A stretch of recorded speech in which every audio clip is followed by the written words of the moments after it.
A half-century ago, the world was on the verge of a daunting new era.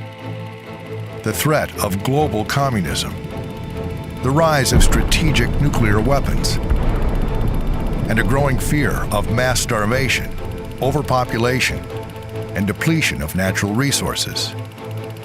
To confront these challenges, Herman Kahn and Max Singer founded Hudson Institute in 1961. It was to be a new kind of research organization that would give policymakers the vision, ideas, and confidence to confront and solve the problems of the day. Kahn's research was unconventional and broad-based.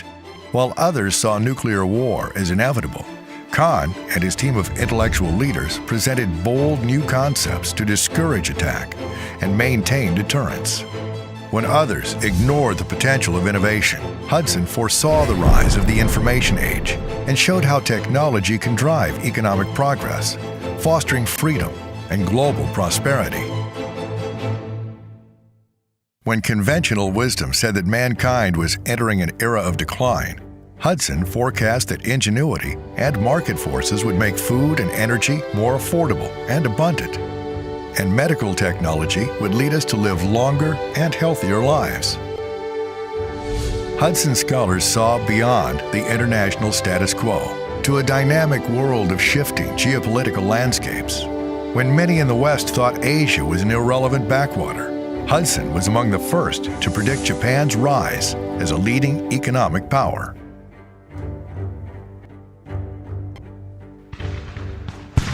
When Soviet communism seemed eternal, Hudson helped shape the policies that secured victory in the Cold War. After the collapse of communism, Hudson's forward-looking research provided the post-Soviet states of Central and Eastern Europe with strategies for building civil societies and free markets.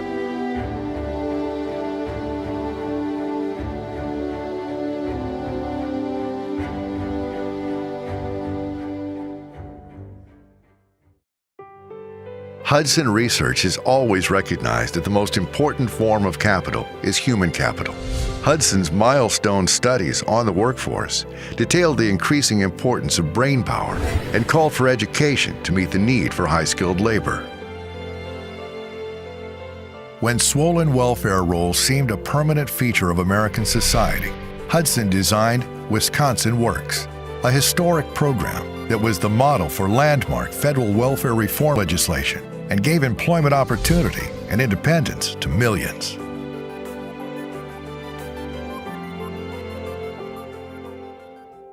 In the post-9/11 era, drawing on Hudson tradition, we have assembled the most talented team of researchers in the world, focusing on the ideological character of Islamic radicalism. We help national and international leaders understand the threat of radical Islam and terrorism and how it can be countered. Our scholars work to promote freedom and human rights, especially in the face of religious persecution. Today, our path-breaking work continues. Economic research promoting growth, trade, innovation, and prosperity. Work on American institutions and ideals, guided by the principles of America's founders. Studies on philanthropy that measure the extent and effectiveness of private faith-based assistance empowering individuals. International security remains at the heart of our research, promoting a strong America and democratic allies.